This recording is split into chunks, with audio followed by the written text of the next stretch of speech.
Olá pessoal, estamos de volta com o podcast Memória de Joinville, conversando com o jornalista Anildo Jorge, que produziu dois materiais, vamos chamar assim, né? Esteve envolvido num documentário sobre o Joinville Esporte Clube, né, em relação à sua fundação. E nesse segundo bloco a gente vai destacar o segundo material, que é a produção do livro, né? O livro que também fez um grande sucesso, falando JEC 1985, ano do Octa Catarinense.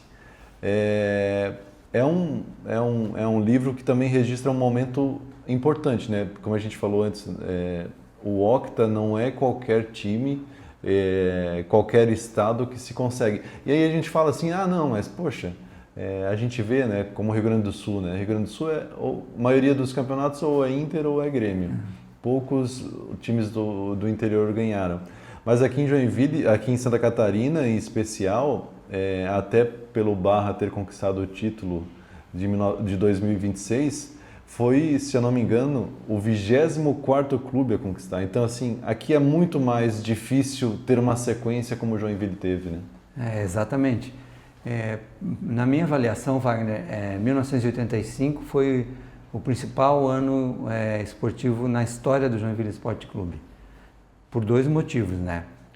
Que foi o ano do octacampeonato, ali finalizou a sequência de 8 títulos estaduais consecutivos. Até então, quem tinha conseguido essa façanha como você citou, o Internacional de Porto Alegre, de 69 a 76, e o América Mineiro e o ABC de Natal. Esses dois clubes foram 10 vezes campeões, que chama Deca campeão. Só que o futebol foi na década de 30, então o futebol ainda era semi-profissional, né? Então, na parte do futebol profissional, depois do Inter, só o Joinville conseguiu essa conquista, né? E nesse mesmo ano, o Joinville teve a melhor campanha do Campeonato Brasileiro da Série A, que foi o 8º colocado. De 44 clubes, o Joinville terminou na 8ª posição, na frente aí de Flamengo, Palmeiras, Fluminense, Grêmio. É claro que foi um ano que o regulamento permitiu isso, né? Mas mesmo assim, o Joinville fez a parte dele, chegou em oitavo lugar, e até hoje, tanto os jogadores que nós conversamos quanto a própria torcida, dizem que se não fosse uma derrota para o Coritiba aqui em Joinville, 1-0 gol do Lela, o Joinville poderia ter chego à semifinal ou até mesmo à final, que naquele ano foi disputada por Bangu e Coritiba, que terminou com o Coritiba campeão, né? Sim, realmente é um jogo bem emblemático, né? E todo mundo fica, os mais antigos sempre tem na memória o Lela comemorando o gol, né? Exato. As caretas do Lela, a comemoração, que o Joinville, querendo ou não, de certa forma foi desclassificado pelo campeão daquele ano, né? Exatamente. Naquele ano o Joinville ganhou aqui do Corinthians, né? E o Corinthians naquele ano tinha uma verdadeira seleção. Sócrates, o Sócrates não veio, em 85 ele já estava na Itália, tinha ido para a Itália, tinha saído um pouco antes. Mas tinha o meio-campo do Corinthians, era Dunga, Casagrande e Zenon. O goleiro era o Carlos. Goleiro de seleção. Goleiro de seleção. O ataque tinha o Serginho Chulapa, tinha o João Paulo, um ponta esquerda que também foi da seleção. Enfim, era um time.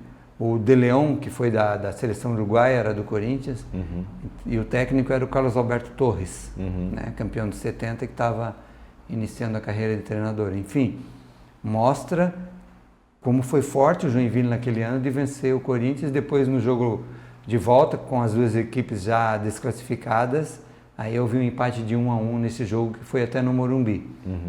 O Reginaldo marcou o gol do Joinville e o Casagrande de falta marcou o gol do Corinthians. Eu falei no Sócrates porque eu lembro que o Sócrates participava de um programa esportivo quando o Caxias ressuscitou, né, e foi para a final contra o Figueirense do Campeonato Catarinense. E aí chamou a atenção, né, o Caxias de Joinville vai disputar a final do Campeonato Catarinense. E aí o Sócrates no programa falou assim, mas o JEC existe ainda, né? Um ano antes o Joinville já tinha jogado com o Corinthians também, e aí ele jogou, né, nesse ano, em 84. Então, assim, era difícil enfrentar o Joinville aqui, né, no Ernestão, né? Sim, era difícil. Os grandes clubes aqui passavam trabalho, assim, o Joinville chegou a ganhar aqui do Flamengo, do Grêmio, do Inter, enfim, teve jogos que fora também ele foi goleado para o Grêmio, o Vasco, o Atlético, mas em anos anteriores. Aquele grupo de 85 era bem forte, sim. Nessa conversa que vocês tiveram, né, para produzir os materiais com ex-atletas, dirigentes, até com a torcida, tem algum sentimento assim que o pessoal se destaca, que você está presente em todos, assim? Eu creio que é o amor pela cidade de Joinville, assim. Isso me chamou a atenção, né? Que muitos jogadores que estavam até em grandes clubes, né? Que vieram para cá para jogar um ano e voltar, acabaram gostando da cidade, gostando do clube e ficaram por aqui, né? A gente tem o caso mais emblemático do Nardella, né? Que no começo nem queria vir para cá, veio e está até hoje aqui, né? Hoje o maior símbolo da história do Joinville Esporte Clube é o Nardella, né? Aí tem o Adilson Fernandes, tem o Ricardo Freitas, Valdo, Clademir, enfim, a gente pode até citar outros jogadores daquela época também, que os primeiros campeões, né? Alguns eram até aqui de Joinville, mas ficaram e então tiveram essa relação com a cidade. Eu acho que se tem dois fatos que dá para relacionar: o amor pela cidade, né? A adaptação, e também a seriedade do clube. O Geraldo Pereira, que veio do São Paulo, ele falou, está um depoimento dele no livro, o Joinville é um São Paulo em miniatura, pela seriedade, por pagar em dia, o respeito aos jogadores, enfim, o Leandro, que jogou no Grêmio e foi campeão nesse ano de 85, zagueiro, ele falou que o seu Valdomiro Schnitzler foi o melhor dirigente com quem ele trabalhou, e isso era praticamente uma unanimidade. Sim. Então a seriedade do clube e o amor pela cidade, assim. Tem algumas coisas que foram vistas no documentário, principalmente, que falava dessa questão da fundação e que a grande preocupação foi botar pessoas sérias, né? O seu Valdomiro era um cara que não, como se fala, não entendia nada de futebol. Então é esse mesmo que eu quero, é esse mesmo que a gente precisa. Essa é uma... quem conta essa história foi o filho do seu Valdomiro, né, que é o Valdomiro Schnitzler Jr., que foi o João Hansen Neto, empresário, que estavam atrás de mesmo que não conhecesse muito de futebol, mas que tivesse uma carreira de administrador bem sucedida. E o seu Valdomiro, ele era o gerente na época, Banco Sul Brasileiro, e apesar de falarem que ele não entendia muito de futebol, mas ele entendia, sim. Ele acompanhava os jogos e teve muitos jogadores que ele trouxe para cá de pequenos clubes do Rio, do Madureira, por exemplo. Veio o Wagner Bacharel, que depois se tornou ídolo aqui, o zagueiro. Teve o Jacenir, que era do Campo Grande. Enfim, tem outros jogadores que estavam começando a se destacar, ele trazia para cá e aqui dava certo. Ele o seu Valdomiro tinha uma qualidade era bastante assertivo nas contratações. A maioria dos jogadores que vinham para cá davam certo. Na sua visão como jornalista e pesquisador desse assunto, né, qual que é a principal contribuição que o Joinville Esporte Clube deu para a cidade? Eu poderia dizer que foi assim estabelecer essa relação de paixão da cidade com o clube, né? Como a gente comentou, hoje o Joinville vive o seu cinquentenário, por uma infelicidade vive o seu pior momento da história, né? Está rebaixado para o campeonato catarinense da Série B, que infelizmente é uma mancha que vai ficar na história do clube, mas mesmo assim a torcida permanece fiel. Então o Joinville, na sua história, se não formou aquele patrimônio que a gente comentou já no início do podcast, mas formou um patrimônio, acho que ainda super importante, que é a sua torcida. Eu acho que essa é a principal contribuição, que mesmo não tendo grandes assim, sequências como teve no início, consegue formar gerações de torcedores que vai mantendo isso, e isso até provoca também uma união nas famílias, né? Eu até comentei que um dos objetivos do meu livro, o principal era deixar registrado esse legado, né? Para quem não conheceu possa conhecer e quem conheceu possa reviver. E principalmente unir a pais e filhos, estabelecer uma relação da família, para que o pai que viveu aquele período de vitórias possa mostrar para o filho, e o filho que não conheceu possa até ter acesso ao livro e conversar com o pai, né? Isso eu tenho já alguns depoimentos de que realmente isso ocorreu, e que reforça esse meu comentário de que o principal legado que o Joinville deixa para a cidade é esse amor da cidade com o clube, e essa união que traz através de gerações. Eu lembro de jogos, né? Que realmente famílias, né? Vão todos os membros da família nos jogos. E tem um grande amigo meu que a filha dele fez 15 anos, mais ou menos na época ali de 2015, por ali, que é um 2014, né? Naquele momento ali que o Joinville estava muito bem. E uma das fotos, né? De várias fotos em relação ao álbum de 15 anos dela, uma foto da família inteira com a camisa do Joinville. E assim, primeiro uma menina, né? Ficar tão apaixonada pelo futebol, e a família abraçar isso, assim, né, de certa forma, assim, mostra o quanto é importante o clube para a cidade, né?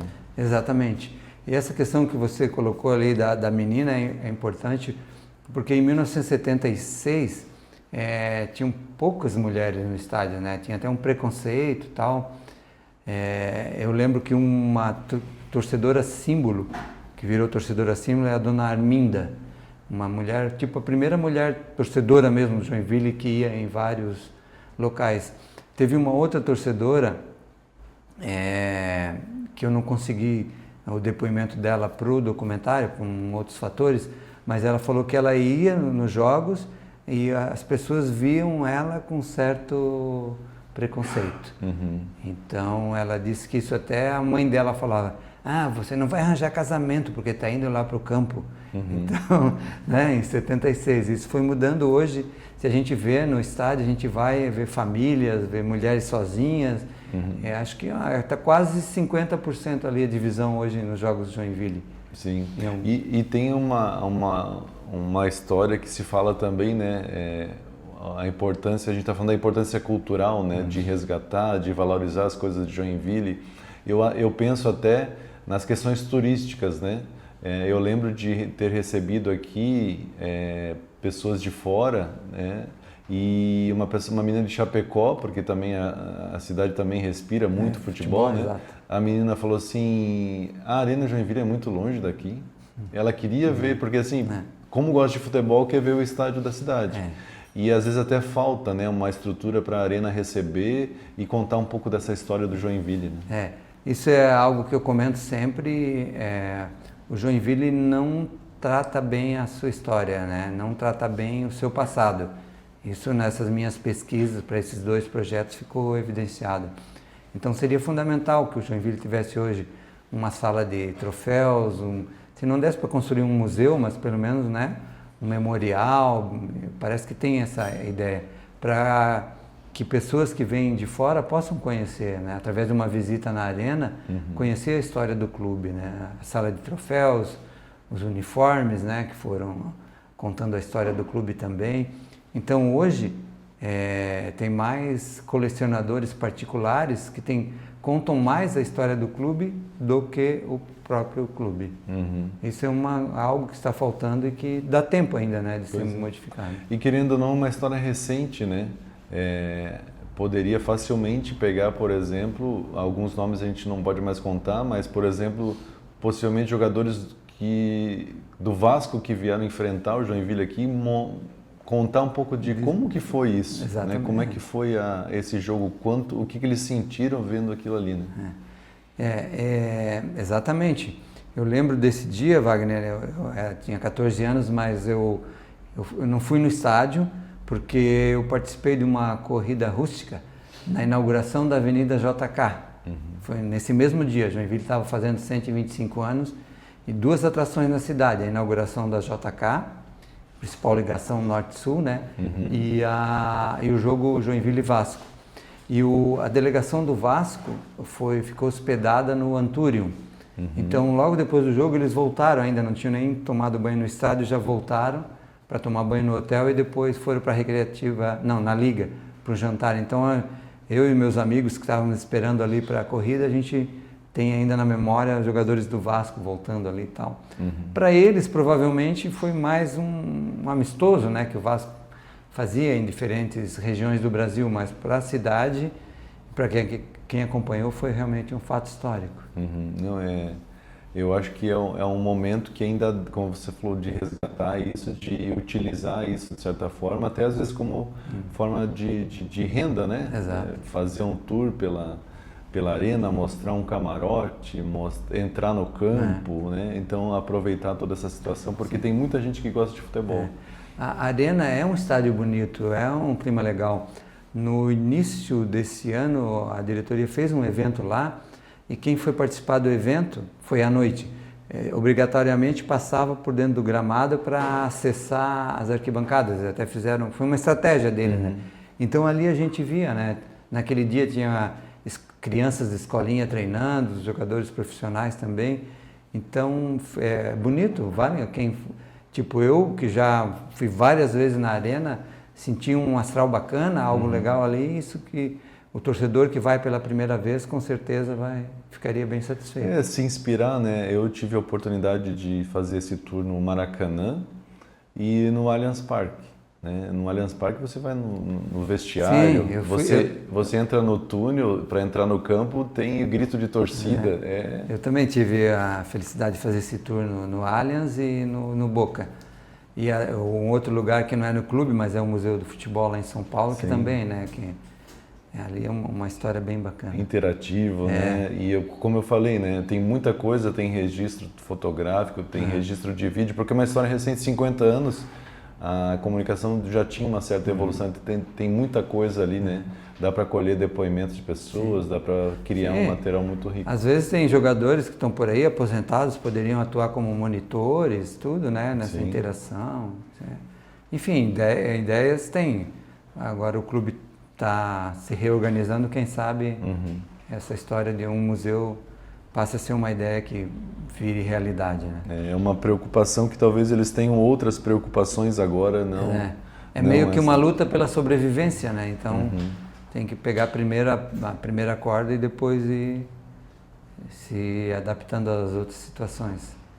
E depois de mergulhar nessa história do Joinville, né? Como você falou, você já trabalhava com esporte, já vivia um pouco isso.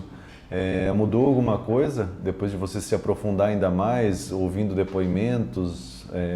Possivelmente a paixão pelo Joinville até aumentou. Exatamente. Porque é normal, né? A partir do momento que você vai conhecendo mais uma história, vai convivendo mais com personagens, o seu amor pelo fato vai crescendo, né? Então, com certeza, depois desses 2 trabalhos, eu me sinto mais torcedor do Joinville e ainda com uma vontade maior de que o clube saia dessa situação, né? E volte assim, a reencontrar o seu caminho e volte a trazer grandes alegrias para a cidade. E cabe...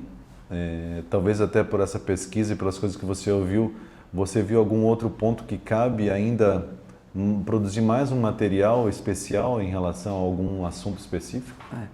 Sim, Wagner. O Joinville tem uma rica história, né? Uma rica história de 50 anos, né? A gente fez alguns recortes específicos, né? O ano de 76, que a gente chama até da certidão de nascimento digital do Joinville Esporte Clube. Então hoje quem quiser saber como o Joinville nasceu, como foi o seu primeiro ano, está lá disponível no YouTube. JEC 1976 nasceu campeão, é só digitar, vai lá, vai ter 1h20 para saber como foi o nascimento do clube, desde da fusão, a contratação do técnico, a contratação, a escolha do presidente, enfim, tá bem detalhado ali. Depoimentos de pessoas que infelizmente não estão mais aqui com a gente. Tem muitos que já partiram, né? Jornalistas como o José Eli Francisco, né? Então, eu acho que é fundamental, mas aí teve depois esse do Octa Campeonato, que é de 85, mas eu faço assim uma relação com as outras conquistas, né? E a partir dali tem uma história, um livro que está com páginas em branco, né? Pronto para ser escrito. Então eu acho que esse jogo de Itajaí lá também, um jogo muito emblemático, porque a torcida teve que se deslocar para lá, né? Também essa exatamente, final, né? Eu sempre digo, Wagner, que eu ficaria feliz que esses meus 2 trabalhos servissem de incentivo para outros profissionais, né? Outros jornalistas, outros historiadores que tivessem interesse em se aprofundar, em contar a história do Joinville, a história política, a história dos presidentes, né? Nesses 50 anos, o único presidente que já faleceu é o seu Valdomiro. Os outros estão vivos, são histórias que estão por aí, né? Que podem ser contadas, podem ser ampliadas. Tem a história do Ernestão, que terminou com a construção da Arena, né? Tem a história da construção da Arena, que até hoje não foi concluída, mas é a casa do Joinville, é um estádio municipal. Enfim, tem um leque amplo, né? Que tá pronto aí, esperando para que apareçam interessados em contar essa história. Eu posso dizer que tem um público interessado, né? Que a gente vê, tem esse retorno que as pessoas gostam do Joinville e da sua história. A Arena era para ser quase um divisor de águas, assim, né? Mas infelizmente não teve esse resultado esperado, né? Não teve, não. Você diz assim na parte de futebol, sim, assim, sim, técnica, sim. Não. Porque assim, mudou o patamar. Agora nós temos um estádio moderno, diferenciado. Sim. Mas Quando inaugurou a Arena em 2004, depois teve uma queda brusca também. O Joinville, em 2007, ali, chegou a disputar um seletivo da Série B. E aí, aos poucos, foi subindo, se reorganizando, né? Até 2014 foi campeão da Série B, brasileiro da Série B. Em 2015 disputou a Série A. E a final do Catarinense. Que a partir dali também começou uma queda que até hoje é difícil de explicar, mas... Eles dizem que é para devolver o troféu que foi roubado ali. Depois que roubaram o troféu... Uns falam que tem sapo enterrado, agora até vai trocar o gramado para gramado sintético, né, no final do ano. Quem daí sabe encontra o sapo. Os sapinhos, Outros dizem que desde que deixaram de realizar o jogo com os padres, daí o time também não ganhou mais. Enfim. Ou faziam muito gols nos padres e tem uma vingança. Né? Aí Deus falou, vamos parar um pouco aí, esqueceu, não retornou mais. Eu acredito nisso porque quando o Papa argentino se tornou Papa, né? Que foi no dia 13 de março, inclusive, dia do meu aniversário, o São Lourenço virou campeão da Libertadores naquele ano. Então, assim, tem uma força muito grande. Mas eu ia falar em relação ao estádio, à arena, né? Para quem não sabe, né, o Joinville foi campeão, teoricamente, dentro do campo, né, do Catarinense daquele ano. E aí, devido a questões de registro de atletas em outros jogos, acabou perdendo o título. E aí a situação foi que alguém teve a audácia de roubar o troféu, né, que estava em exposição na loja, na vitrine da loja, e sumiu. Não devolveu. A Federação Catarinense teve que fazer um outro e entregar para o Figueirense. Né? Até hoje não se sabe, é um mistério, né, onde está esse troféu. Exatamente, e com isso, devolvam o troféu que as coisas vão voltar ao normal. Então a gente pode fazer um apelo, né? Se alguém souber onde está esse troféu aí. Não tem mais muito valor, né? Vai ter 2 troféus e acaba caindo nessa situação. Mas, Anildo, como você falou, né? Esses materiais servem para preservar o que é contado das próximas gerações, porque depois de um tempo as pessoas não estando mais aqui, as pessoas que não viveram não sabem exatamente o que isso significa, né? Então, contar sobre uma fusão de dois clubes, sobre um reiniciar, né? Mas eu vou reiniciar um novo clube aqui na cidade, não vai ter torcida. A gente vê hoje, por exemplo, a história, até brinquei com as pessoas que trabalham aí na comunicação, no esporte, que tem a história do Grêmio Esportivo Novo Horizontino, né, que foi sucesso nos anos 80 e nos anos 90. E agora surge o Grêmio Novo Horizontino, que é um outro clube, que também chegou na final do Campeonato Paulista desse ano. Aquele Grêmio antigo disputou a final com o Bragantino, que não existe mais também, que agora é o Red Bull. Então, assim, nada impede que realmente surja um Joinville. Eu falo assim, já que era Grêmio Esportivo Novo Horizontino, agora Grêmio Novo Horizontino, então tira o esporte do Jack também, só Joinville Clube, de repente, e monta um novo clube. A gente espera que não, né? Que possa o mesmo clube continuar, porque tem uma história bonita, né? Mas cada vez mais a gente acha que isso ficou distante, porque quando acha que não está ruim, pode piorar ainda mais. Mas eu quero só te parabenizar, Nildo, por esse trabalho, por essa dedicação, e como você falou, espero que sirva de inspiração para outras pessoas também produzirem outros materiais e valorizarem, né, o que o Joinville representa para a cidade. Exatamente, Wagner. Eu tive um retorno de um ex-jogador, né, do livro de 85, que ele falou: Nildo, eu fiquei muito feliz e até emocionado em receber o livro, porque agora eu posso mostrar para o meu neto e até talvez meus bisnetos da minha história, um pouco da minha história está ali. Então esse resgate, né, que a gente faz, que eu acho que é o importante, porque infelizmente as pessoas vão morrendo, né, e a história vai morrendo junto. Então, se a gente não aproveitar as oportunidades e registrar esse legado, essas histórias bonitas, né? Não só história de vitórias, mas de resiliência, de luta, né? De perseverança. Então, isso que eu acho bem importante. Eu acho que esse podcast que fala de história é importante porque o Joinville tem sua história, está construindo ainda, né? Tem 50 anos, vai muito mais. Está relacionado com a história da cidade e está diretamente ligado com as famílias. Eu acho que todos merecem saber um pouco mais também. Nildo, obrigado pela tua presença, parabéns mais uma vez pelo teu trabalho. Muito obrigado, um grande abraço. E obrigado a você que também nos acompanhou em mais um episódio do podcast Memória de Joinville. E como falo sempre, na sequência teremos um outro convidado, né, uma outra convidada falando sobre alguma coisa relacionada à cultura da nossa cidade. Eu espero você no próximo episódio. Um grande abraço e até lá.